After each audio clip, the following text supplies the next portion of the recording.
Cross your fingers આવું કહેતા તો તમે ઘણા લોકોને સાંભળ્યા જ હશે। સામાન્ય રીતે ગુડ લક વિશ કરવા અથવા કંઈક સારું થાય તેવી આશાની સાથે ક્રોસ ફિંગરને લઈને ઘણી માન્યતા છે। ચાલો જાણીએ કે શું છે ગુડ લક માટેની આ માન્યતા। ખ્રિસ્તી ધર્મની નિશાની ક્રોસને પવિત્ર અને શુભ માનવામાં આવે છે। ક્રોસ ફિંગર્સ વ્યક્તિનું ભાગ્ય સુધારવા અથવા કંઈક સારું થવાની આશા સાથે કરવામાં આવે છે।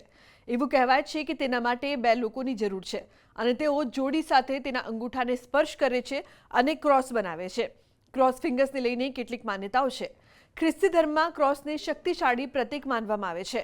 આ પરંપરા અંગે કહેવામાં આવે છે, શરૂઆતના યુરોપિયન કલ્ચરમાં ક્રોસ ફિંગર્સ ઈચ્છાપૂર્તિ માટેની એક પ્રથા હતી, જે ધીમે ધીમે પરંપરામાં પરિવર્તિત થઈ ગઈ। આંગળીઓને ક્રોસ કરીને વ્યક્તિ આશા રાખતો હોય છે કે તેની ઈચ્છાઓ પૂર્ણ થશે, પરંતુ બાદમાં લોકોને અહેસાસ થયો કે આને તેઓ એકલા પણ કરી શકે છે। સૌપ્રથમ એક વ્યક્તિ દ્વારા તેની બે તર્જની આંગળીઓ ક્રોસ કરવામાં આવે।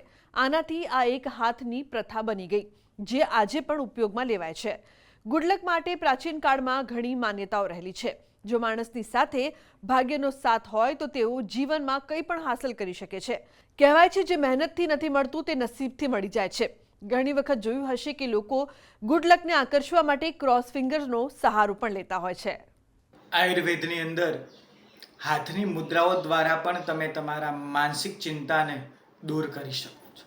સર્વપ્રથમ વાત કરીએ તો ગુડલક મુદ્રાની, જેને કહેવાય એક ફિંગર ઉપર બીજી, આવી રીતે જ્યારે બંને હાથની આંગળીઓને કરવામાં આવે અને ક્રોસ કરીને ત્યારે એક મગજમાં એક સારો વાઇબ્રેશન જાય છે અને નેગેટિવ કામ દૂર થાય છે અને આપણને ગુડ લકની પ્રાપ્તિ થાય છે। બીજી પણ ઘણી મુદ્રાઓ છે, જેવી રીતે નમસ્કાર મુદ્રા। તો નમસ્કાર કરવાથી આપણે સામેવાળાને નમતા નથી, પણ આપણે આપણા પોતાની બોડીને પૂજીએ છીએ। આગળ બીજી મુદ્રાઓની વાત કરીએ તો ધ્યાન મુદ્રા છે, આપણે પ્રાણાયામ કરીએ છીએ। આ બધી જ મુદ્રાઓ કરવાથી અવશ્ય આપણા શરીરમાં નેગેટિવ એનર્જીનો નાશ થાય છે અને પોઝિટિવ એનર્જી પ્રાપ્ત થાય છે। માટે જ્યારે પણ જરૂર પડે ત્યારે પણ તમે પણ આ મુદ્રાઓનો ઉપયોગ કરો। ક્રોસ યોર ફિંગર્સ આવું કહેતા તો તમે ઘણા લોકોને સાંભળ્યા જ હશે। સામાન્ય રીતે ગુડ લક વિશ કરવા અથવા કંઈક સારું થાય તેવી આશાની સાથે ક્રોસ ફિંગરને લઈને ઘણી માન્યતા છે। ચાલો જાણીએ કે શું છે ગુડ લક માટેની આ માન્યતા। ખ્રિસ્તી ધર્મની નિશાની ક્રોસને પવિત્ર અને શુભ માનવામાં આવે છે। ક્રોસ ફિંગર્સ વ્યક્તિનું ભાગ્ય સુધારવા અથવા કંઈક સારું થવાની આશા સાથે કરવામાં આવે છે। એવું કહેવાય છે કે તેના માટે બે લોકોની જરૂર છે અને તેઓ જોડી સાથે તેના અંગૂઠાને સ્પર્શ કરે છે અને ક્રોસ બનાવે છે। ક્રોસ ફિંગર્સને લઈને કેટલીક માન્યતાઓ છે। ખ્રિસ્તી ધર્મમાં ક્રોસને શક્તિશાળી પ્રતીક માનવામાં આવે છે। આ પરંપરા અંગે કહેવામાં આવે છે, શરૂઆતના યુરોપિયન કલ્ચરમાં ક્રોસ ફિંગર્સ ઈચ્છાપૂર્તિ માટેની એક પ્રથા હતી, જે ધીમે ધીમે પરંપરામાં પરિવર્તિત થઈ ગઈ। આંગળીઓને ક્રોસ કરીને વ્યક્તિ આશા રાખતો હોય છે કે તેની ઈચ્છાઓ પૂર્ણ થશે, પરંતુ બાદમાં લોકોને અહેસાસ થયો કે આને તેઓ એકલા પણ કરી શકે છે। સૌપ્રથમ એક વ્યક્તિ દ્વારા તેની બે તર્જની આંગળીઓ ક્રોસ કરવામાં આવે। આનાથી આ એક હાથની પ્રથા બની ગઈ, જે આજે પણ ઉપયોગમાં લેવાય છે। ગુડલક માટે પ્રાચીન કાળમાં ઘણી માન્યતાઓ રહેલી છે। જો માણસની સાથે ભાગ્યનો સાથ હોય તો તેઓ જીવનમાં કંઈ પણ હાંસલ કરી શકે છે। કહેવાય છે, જે મહેનતથી નથી મળતું તે નસીબથી મળી જાય છે। ઘણી વખત જોયું હશે કે લોકો ગુડલકને આકર્ષવા માટે ક્રોસ ફિંગર્સનો સહારો પણ લેતા હોય છે।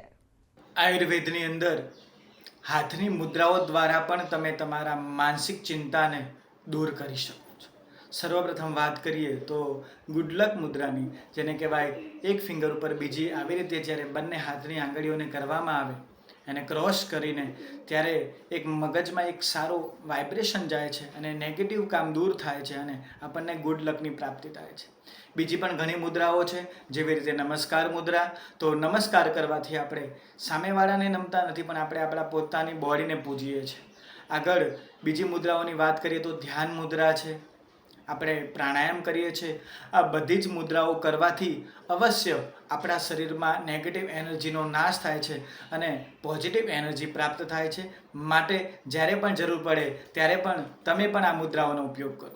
તો આજના મારા આ અહેવાલમાં બસ આટલું। ફરી મળીશું એક નવી અને મહત્વપૂર્ણ જાણકારીની સાથે, પરંતુ આ વિડીયોને આપ ખાસ લાઇક કરજો અને શેર પણ કરજો। નમસ્કાર।